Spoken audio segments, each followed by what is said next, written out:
The VA's big announcement that they announced back in June is officially active. Back in June, the VA made a major change to VA loans that's going to affect every veteran across this country that is looking to use their VA loan. And in this video, we're gonna break down everything that you need to know about this major change so you don't find yourself possibly costing yourself a lot more money than you were prepared to use. So what is this whole change that the VA needed to make? The VA announced that they were going to be changing the way buyer broker compensation was going to be applied when it comes to a veteran buying a house. You see, in the past, the VA's guidelines stated a veteran was not allowed to pay their buyer broker compensation at any point during the home buying process. With this major change, they're saying that veterans are now able to pay for their own buyer broker compensation. So if you're wondering why this happened and what caused that, let's dive a little bit deeper into what happened here. All of this happening was the result of a National Association of Realtors settlement from a federal class action antitrust lawsuit. You see, the National Association of Realtors, along with many large real estate brokerages, were involved in practices that artificially inflated real estate commissions. And the argument here was that these practices unfairly caused price fixing, which led to increased cost for home sellers and buyers. Now, was there some truth to this? Somewhat. You see, the old way of doing things, which I guess we can now call as back in the day, when someone was going to sell their house, they would set the amount of commission that was going to be paid to the listing agent and also to the buyer's agent. This also would then get listed on the MLS, or also known as the multiple listing service. And MLS services in these different areas were also requiring that a commission amount be listed with the overall home listing. And since the seller was seen as paying for both the listing agent and buyer's agent commission, many buyers believed that they were getting their agent's services for free. This obviously ended up creating more of an industry standard for home buyers. This also created the potential for steering because the buyer's agent was able to see how much commission that they were going to receive on the MLS,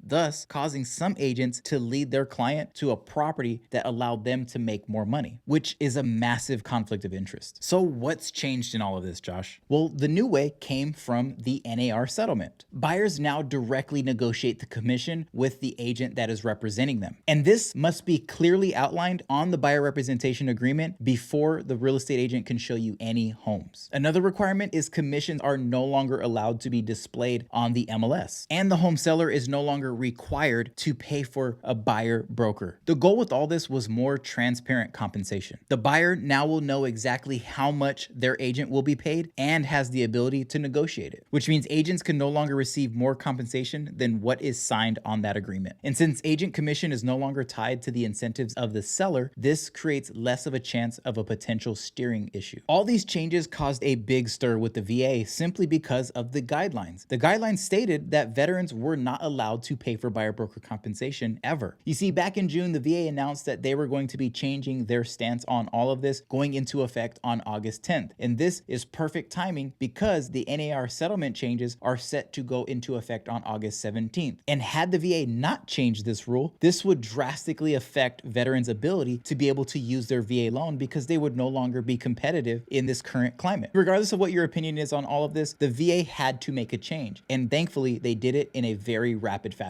Now, with all of these changes, there's some key things that veterans need to understand if they're going to be buying a home. The first thing is how they're going to pay for their buyer broker compensation. Veterans are required to be able to pay for buyer broker compensation at closing. This cannot be rolled into the loan. The next thing you need to understand is this must be clearly detailed on the closing disclosure. You see, when you're going through the home buying process, after you have gone under contract, you will start receiving different loan estimates and closing disclosures prior to the day that you close on your home. And on those documents, it must state as a line item or an additional closing cost how that buyer broker compensation is to be paid. If it is going to be paid by the veteran, it must show on there. This is simply to provide transparency to you when going through the process so that there is no hidden fees. Another thing to understand is when going through the qualifying process prior to you going to look at homes, it's now going to be even more important to have a solid pre-approval done because the lender needs to now make sure that you have the assets available to cover your buyer broker compensation. Now, if you don't have the assets available, this does not necessarily disqualify you. It's just going to require a little bit more creativity when it comes to structuring your loan. Hey, before I talk about how to navigate all this, if you're getting value from this video, can you do me a huge favor and hit that like button down below? This helps the channel out more than you can even imagine. This channel is coming up on our goal of reaching 3,000 subscribers. And if you're not subscribed, I'd love to have you part of the community. This is so that way I can continue to educate you on all the tips, tricks, hacks, and news that go into the VA loan. All right, so how can you navigate these changes? Well, the first thing is be mindful of how these changes affect your financial situation. This is going to require you to make sure that you have the liquid assets that I was talking about. If you don't have them, or maybe you don't want to cover them, that's okay. You see, even though the buyer broker compensation cannot necessarily be listed on the MLS or be required to be paid by the seller, doesn't necessarily mean that you cannot negotiate it into your purchase agreement. That's completely doable. It's just going to require it to be listed on the purchase agreement that your intention is to have the seller cover or credit you towards closing for things like closing costs or your buyer broker compensation. The next thing is, I highly recommend that you work with a VA knowledgeable realtor. If you have been watching the channel for more than a day, you'll know that I constantly harp on the importance of veterans working with a VA knowledgeable realtor. Well, with these major changes that are coming, it's going to be more important now than pretty much ever. Another thing is working with a VA loan expert, and not just one that you find on Google. It's one thing for a lender to pre-approve you, give you a letter, and send you on your way, but it's a whole other thing when they not only pre-approve you, but they break down the details of that pre-approval on how that monthly payment affects your overall lifestyle, so that way you find yourself in a position to thrive and not just survive. If you want to work with a team like that, that's exactly how me and my team work, and our goal is to make sure that you have a full understanding of what your options are for you to be able to succeed when buying a house. To get in touch with us, click the link down below. There's a next steps button, or you can even schedule a call with me by clicking on the discovery call link, all in the description below. The last thing you need to remember is the changes VA made effective August 10th are currently listed as temporary, and they have notified us stating that they intend to come out with a more permanent solution to all this. So if you want to stay up to date on what those new solutions could be whenever they do come out, make sure to subscribe so that way you know exactly what the VA is wanting. Lastly, Jesus loves you and he paid the ultimate price for your life. So if you turn to him, trust in him, and believe in him, he has a beautiful plan and purpose for you and your family.